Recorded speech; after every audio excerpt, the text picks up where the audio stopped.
Talking about the first document that comprises the set of pleadings that begin a case, the complaint. We're going to discuss issues with preparing a complaint as well as the elements and format of a complaint. When you're considering preparing a complaint for your supervising attorney, you need to consider the following. What are the general requirements for all pleadings?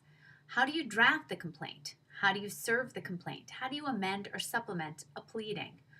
Keep in mind, the best way to make a complaint is perhaps to ask for a complaint that's already been drafted and to use that as a template or a form for drafting your own complaint.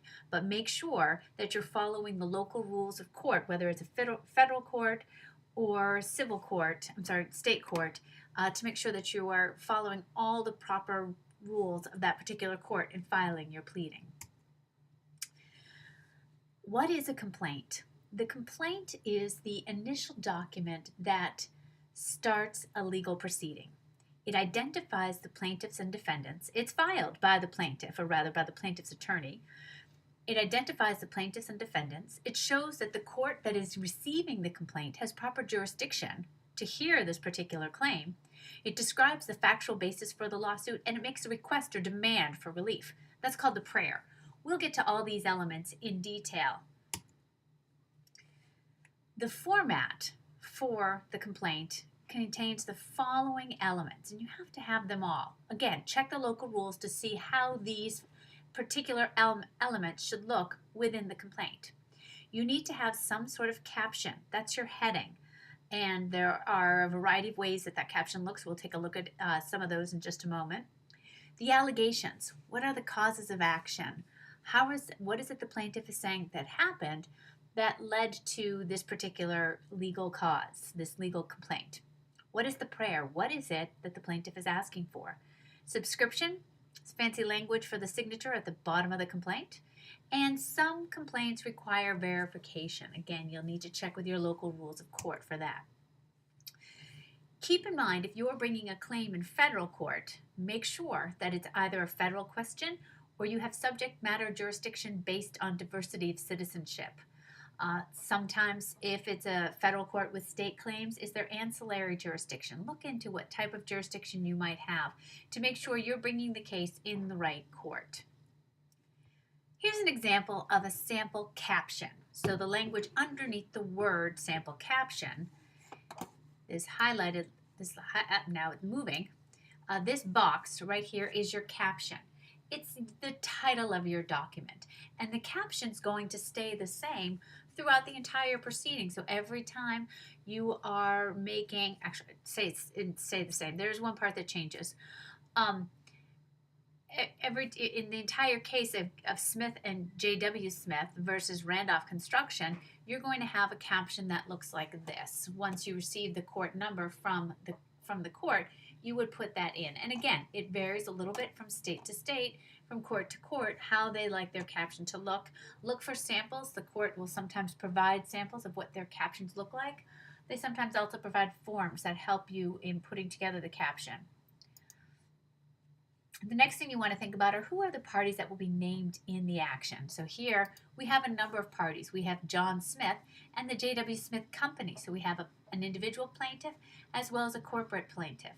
For defendants, we have the Randolph Construction Company, which is a corporation, and William Johnson, an individual who's doing business as Solar Consultants. So make sure you know who the parties in interest are when you're planning to sue somebody. Are you suing the proper party? Are you suing everyone who needs to be included in the lawsuit? Sometimes if you forget someone and that person is a necessary party to the case, the judge won't hear the case unless that person is joined. So the real party in interest is one who is entitled to relief and should generally be the plaintiff.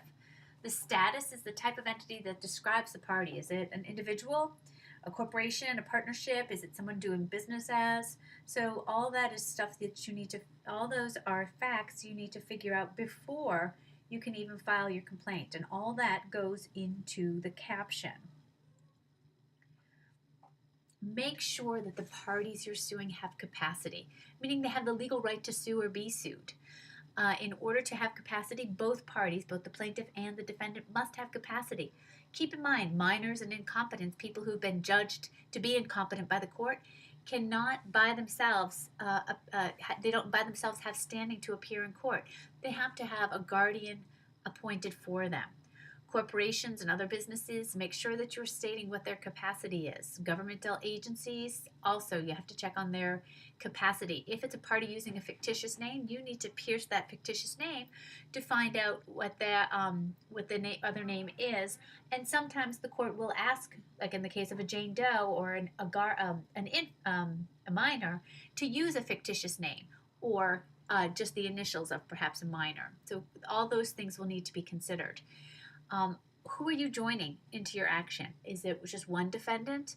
Are there multiple defendants? Is there more than one plaintiff? And then does this have the possibility of being a class action suit? These are all things that would need to be considered in writing your complaint.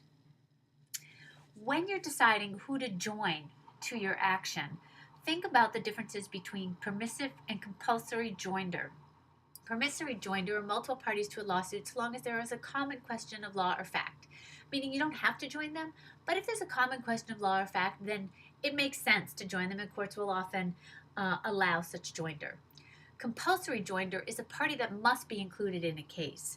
So if it's a property case and you are saying that you are claiming that the property that you think belongs to you is property that is currently being held by somebody that you're not suing, then that other third party must be joined in the case because they are indispensable. They are a person who has such a stake in the outcome that the judge will not make a final decision unless that person is formally joined as a person.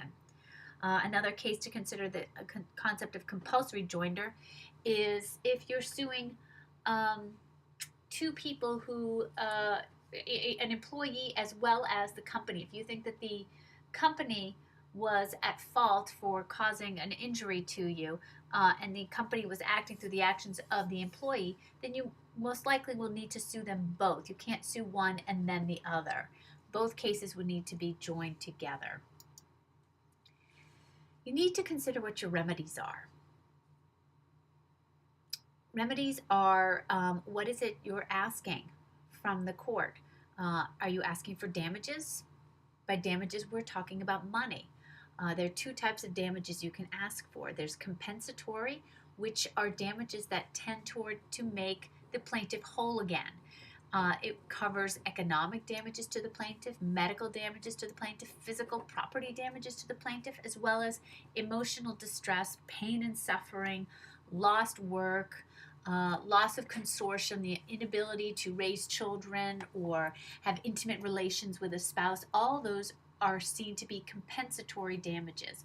You're paying the plaintiff back. If the defendant's found liable, the defendant has to pay the plaintiff back to make the plaintiff whole again. Now, in the case of something like a car accident which causes a lost arm, clearly the defendant cannot give the plaintiff their arm back. They give them money to compensate for that lost arm.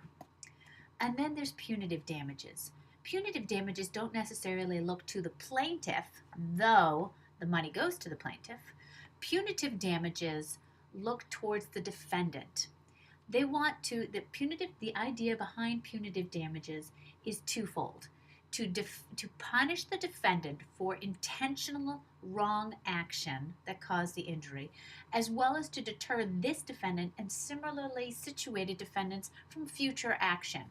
So if you think about the McDonald's tort case, hot coffee, where Stella Liebeck's coffee spilled on her lap while she was in a car, and she suffered from third-degree burns, and very dramatic third-degree burns. The jury awarded compensatory damages as well as punitive damages against McDonald's. Why? Because they wanted to send a message to McDonald's that they had in fact received several warnings about the temperature of their coffee and the injuries it was causing, and they should have known better than to continue to serve coffee at that temperature.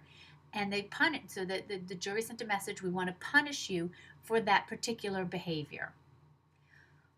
The other types of remedies you can ask for are equitable type relief, specific performance. In a contract case, someone did not perform their end of the contract, you are asking them to perform their end of the contract. rescission, restitution, declaratory relief, quiet title, injunction, and other provisional remedies to assist with immediate relief are all different types of equitable relief. You're asking the court to force the defendant to take some type of action, or to asking the court to prohibit the defendant, in the case of an injunction, to prohibit the defendant from taking some type of action. Now I want to take a moment and take a look at Massachusetts Civil Procedure Rule 10. This discusses the form of pleadings. Now you can look this up yourself by going to the massachusetts.gov website, Civil Procedures Rule 10, and I highly recommend you do that. I'm not going to read this whole thing out loud, but I do want you to see what this rule is and what it contains. It provides the rules for what needs to be included. So in the complaint, the title of the action shall include the names of the parties. But in other pleadings, it's sufficient to state the name of the first party, as well as how you set up your paragraphs and your separate statements, and whether you are adopting things by reference, or by or restating them. So take a close look at Massachusetts Civil Procedure Rule 10, Form of Pleadings, for information. This is I particularly like this one. The text of any document may appear on both sides of the page. Massachusetts has decided to go green and does allow you to do that. Some courts don't, so please keep in mind that. Moving on, the allegation is the next part in a claim. Hold on, bear with me just a moment.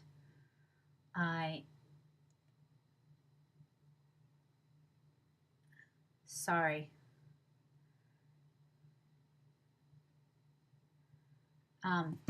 Okay, sorry about that. So the allegation is the next part of your complaint. That's really the meat of your complaint.